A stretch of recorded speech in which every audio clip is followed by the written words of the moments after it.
आप अगले जन्म में जैसे कर्म करेंगे, आपको अगला जन्म उसी के अनुसार मिलेगा। दोस्तों, यह तो सभी जानते हैं कि आप जैसे कर्म करेंगे, अगले जन्म में आपको उसी के अनुसार जन्म मिलेगा। ऐसे में क्या आपने कभी सोचा है कि कौन सा काम करने से इंसान अगले जन्म में कुत्ता या बिल्ली बनता है? बता दें कि गरुड़ पुराण में भगवान नारायण ने पक्षीराज गरुड़ जी को बताया था कि मनुष्य किस पाप के बाद किस योनि में जन्म लेता है। हिंदू धर्म में ब्राह्मण को भगवान का दर्जा दिया गया है।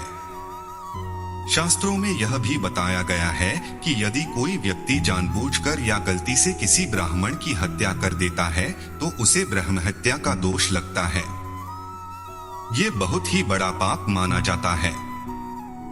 दोस्तों, ऐसे कार्य में साथ देने वाले व्यक्ति को भी कुंभीपाक नाम के नरक की पीड़ा सहनी पड़ती है।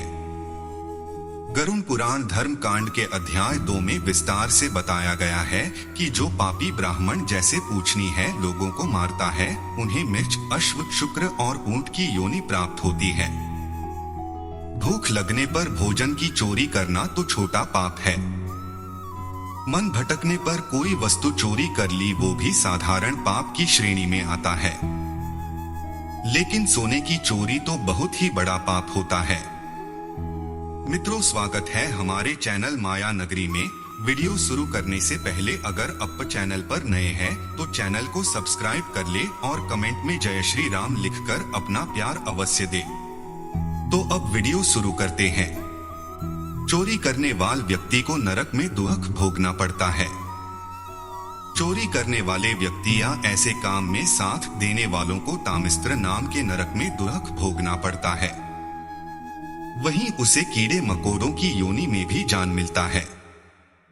वही घर का सामान चुराने वाला गिद्ध की योनि में और किसी दूसरे का पैसा लूटने वाला अपस्मार रोग से जन्म लेता है। वही जो व्यक्ति अपनी धर्म पत्नी को छोड़ देता है, वो अपने अगले जन्म में गंडमालना काम के महारोग से ग्रस्त होता है।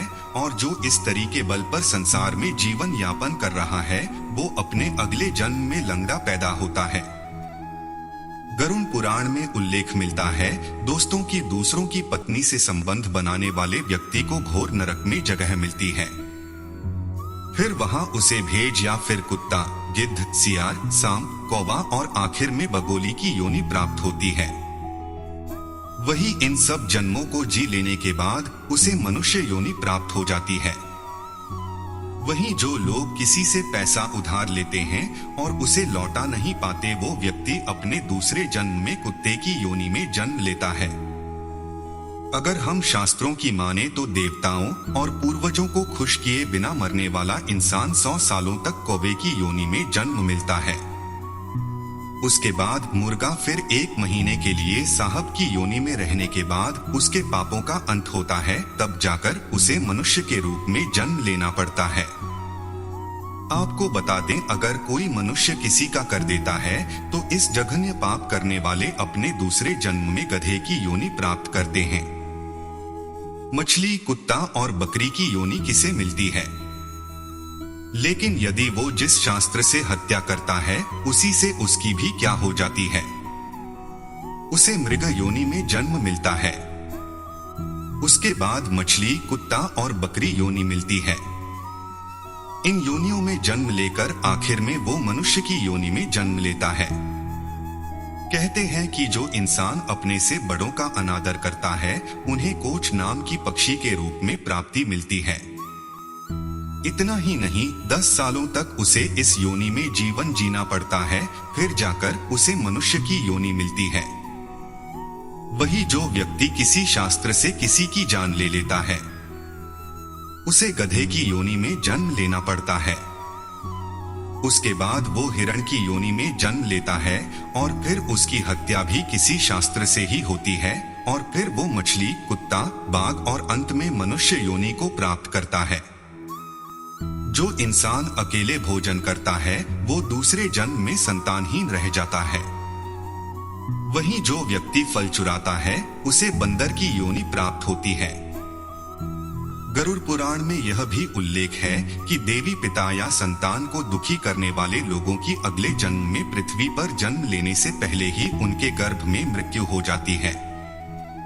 वहीं जो लोग स्त्रियों का शारीरिक शोषण करते हैं या करवाते हैं, उन्हें दूसरे जन्म में भयानक बीमारियों से ग्रस्त होना पड़ता है। धार्मिक मान्यताओं की माने तो किसी स्त्री की हत्या या उसका गर्भपात कराने वाले मनुष्य को नरक में असहनीय पीड़ाओं को झेलना पड़ता है, जिसके बाद उसे चांडाल की योनि में जन्म मिलता है। वही इसके साथ ही यदि कोई किसी के विवाह में अड़ंगा पैदा करता है, वो पापी मच्छर की योनि में जन्म लेता है।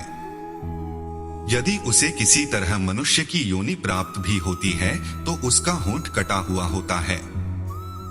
बता दे, महाभारत रचिता वेदव्यास ने भी बताया कि जो मनुष्य हमेशा दूसरों की सहायता करता है, पशु पक्षी व दूर दूसरे जीवों पर दया करता है, जरूरतमंदों की मदद करता है और बिना किसी स्वार्थ के अपनी मेहनत से कमाए पैसों का इस्तेमाल धार्मिक कार्यों में करता है, तो ऐसे मनुष्य अगले जन्म में मनुष्य योनि में जन्म लेते हैं। साथ ही समाज में अच्छे कार्य करके दूसरों को हमेशा खुश रखते हैं। ऐसे लोगों से ईश्वर भी खुश रहते हैं। जो अभद्र भाषा का उपयोग करता है वो कहा जाता है। इसी के साथ आपको ये भी बता दे कि कौन से पाप करने से कौन सा नरक प्राप्त होता है। जिस इंसान ने गौहत्या या भ्रूण हत्या तथा आग लगाने जैसे बुरे काम किए हो, उसे रोध नामक नरक प्राप्त होता है। जो इंसान शराब या सोने की चोरी करता है, उसे सुख नाम के नरक की प्राप्ति होती है। वही जो मनुष्य अपनी बहन या गुरु पत्नी के साथ संबंध बनाने का प्रयास करता है, वो तत्कुम नाम के नरक में गिरता है। इसके साथ ही जो अभद्र भाषा का उपयोग करता है, वो भी इसी नरक में यातनाएं भोगता है। जो व्यक्ति नशे, मदिरा आदि चीजों का व्यापार करता है और भक्त का परित्याग करता है, वो तब तो लो नरक में जाता है। इतना ही नहीं, जो व्यक्ति कन्या या पुत्रवधू के साथ संबंध बनाता है, इसके साथ ही वेदों को बेचता या उनकी बेइज्जती करता है, वो मृत्यु उसके बाद महाज्वालन नरक में जाता है और वही तड़पता भी रहता है। और वो जो मनुष्य अपने गुरुओं का बुरे शब्दों से अनादर करता है या किसी अगम्य महिला जैसे राजपत्नी, सौतेली माता, माता कन्या, सास, गर्भवती स्त्री, बहन, सती आदि के साथ संबंध स्थापित करता है, वो शबल नाम के नरक में जाता है, जहां वो पीड़ा झेलता है। वही जो व्यक्ति किसी के लिए बुरा सोचता है, वो क्रीम भक्ष नरक में जाता है। और तो जो लोग भगवान में भरोसा नहीं रखते, वो लाला भक्षण नरक की यातनाएं झेलते हैं। इसके साथ ही जो मनुष्य किसी और की संपत्ति को अपना कहता है या किसी अन्य के खेत में आग लगाता है, वो विषय जान नरक में जाता है। जो व्यक्ति गलत पात्र से डाल देता है, वो आधा शिर नरक की यातना झेलता है। जो व्यक्ति मांस का व्यापारी है, वो वह नरक में जाता है। इसके साथ ही जो मनुष्य किसी मासूम पशु को बांधकर रखता है, वो भी इसी नरक में गिरता है। वही जो लोग घर में कलेश करते हैं, किसी को जहर देकर मार देते हैं, शराबी है तथा पशुओं को मार देता है, वो सब रुद्रांश नरक में जाता है। और मधु निकालने वाला व्यक्ति वैतरणी व क्रोधित करने वाला मूत्र संज्ञक नाम के नरक में गिरता है। अब पवित्रा मनुष्य 80 प्रतिद्वन और हिरणों का शिकार करने वाला अग्नि ज्वाल नरक में गिर जाता है। जो इंसान व्रत रखकर भी पवित्रता का पालन नहीं करता, वो शनदंश नाम के नरक में गिरता है। इसके साथ ही अगर किसी सन्यासी का सपने में वायस ललित हो जाता है, तो वो अब भोजन नाम के नरक में जाता है। तो मित्र, अपने जाना कि कौन से गंदे काम करने से व्यक्ति अगले जन्म में कुत्ता बिल्ली बनता है। अगर आपके पास पहले किसी बात की जानकारी थी तो नीचे कमेंट करके हमें जरूर बताएं। और आज के वीडियो में बस इतना ही। हमें उम्मीद है कि हमारे वीडियो के जरिए आपको कई सवालों के जवाब मिलेंगे। जय श्री राम मित्रों।